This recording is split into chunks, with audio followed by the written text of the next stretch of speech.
மக்கள் அனைவருக்கும் வணக்கம். வீடியோக்குள்ளே போகிறதுக்கு முன்னாடி நீங்கள் நம்ம சேனலுக்கு புதிய பார்வை இருந்தீங்கன்னா, அதாவது அரசியல் தொடர்பான நிகழ்வுகளை உடனுக்குடன் தெரிஞ்சுக்கணும்னு நினச்சிங்கன்னா, மறக்காமல் நம்ம சேனலை சப்ஸ்கிரைப் பண்ணிக்கோங்க. அது மட்டும் இல்லை, அரசியல் தொடர்பான அனைத்து செய்திகளையும் உங்களுக்கு வந்து தெரியப்படுத்திக்கிட்டு இருப்போம்.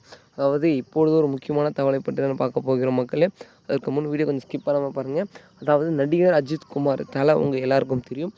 அவர் வீட்டிற்கு வந்து பார்த்திங்கன்னா வெடிகுண்டு மிரட்டல், அழித்து விடுவேன் என்று ஒரு சில பேர் கூறியிருக்கிறார்கள்.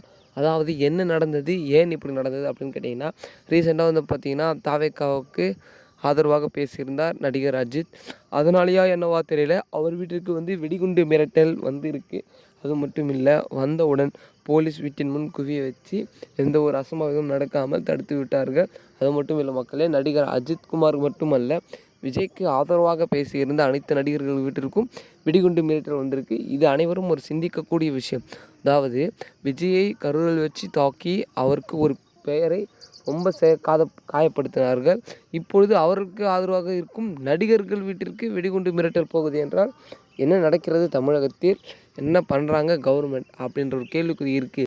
இதற்கான தீர்வு அரசாங்கம் தான் சொல்ல வேண்டும். ஏனென்றால் விஜய்க்கு ஆதரவாக இருக்கும் வீட்டிற்கு எல்லாம் வெடிகுண்டு மிரட்டல் போயிருக்கு என்றால் அப்பொழுது இது யார் செய்த சதி, யாரால் இப்போ வந்து பார்த்திங்கன்னா ஸ்டார்ட் ஆனது, அதாவது யாரிடமிருந்து உத்தரவு வந்து இந்த மாதிரியான செயல்கள் நடந்து கொண்டு இருக்கிறது அப்படின்று கண்டிப்பாக தெரிஞ்சாகணும்.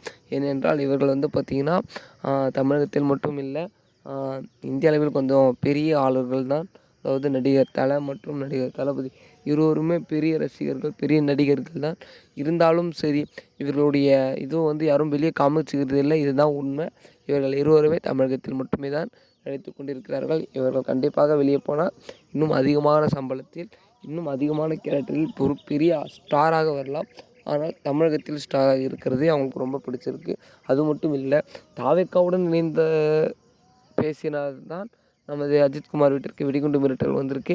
இதுபோல் நிறைய அரசியல்வாதிகள் வீட்டிற்கும், அது மட்டும் இல்லை நடிகர்கள் வீட்டிற்கும் வெடிகுண்டு மிரட்டல் வந்திருக்கு. அது மட்டும் இல்லை, கலெக்டர் ஆஃபீஸில் கூட வெடிகுண்டு மிரட்டல் வந்திருக்கு. இது வந்து பார்த்திங்கன்னா இமெயிலில் பார்த்திங்கன்னா வருது. அனைவருக்குமே அவங்களுடைய இமெயிலில் வந்து வெடிகுண்டு மிரட்டல் வருது. அதுக்கு அடுத்தவுடன் போலீஸ்க்கு இன்ஃபார்ம் பண்ணி அவங்க வந்து பார்த்திங்கன்னா போலீஸ் வந்து எந்த ஒரு அசம்பாவிதமும் நடக்கக்கூடாது என்று முன்கூட்டியே வந்து பாதுகாப்பு அளிக்கிறார்கள்.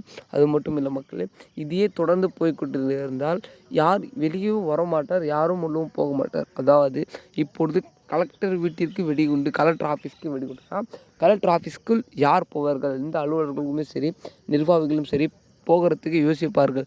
இங்கே நம்மள் மேல் குண்டை வீசிடுவார்களோ, நம்ம உயிர் போயிடுமோ அப்படின்ற உயிர் பயத்தினாலே அவர்கள் அங்கே போக மாட்டார்கள். இது வந்து பார்த்திங்கன்னா அரசு அலுவலர்களுக்கும் மட்டுமல்ல, மக்களுக்கும், ஏழை எளிய மக்கள் என்ன பாவம் பண்ணார்கள், அவர்களுடைய குறையை தீர்க்க வைக்கத்தான் கலெக்டர் ஆஃபீஸ் இருக்குது. அங்கே போகலான்னு பார்த்தால் அங்கேயும் வெடிகுண்டு மிரட்டல் வந்து அவர் மேலே எதனா பாய்ந்துருமோன்னு பயந்து கொண்டிருக்கிறது. இதை கூடிய விரைவில் தமிழக அரசு எடுத்து இதுக்கான தீர்வை வந்து அளிக்குமாறு கேட்டுக்கொள்கிறேன். அது மட்டும் இல்லை மக்களே, அரசியல் தொடர்பான நிகழ்வுகளுடன் கூட தெரிஞ்சுக்க நம்ம சேனலை சப்ஸ்கிரைப் பண்ணிக்கோங்க. ஓகே, அடுத்த வீடியோவில் அடுத்த காலம் சந்திக்கிறேன். நன்றி, வணக்கம்.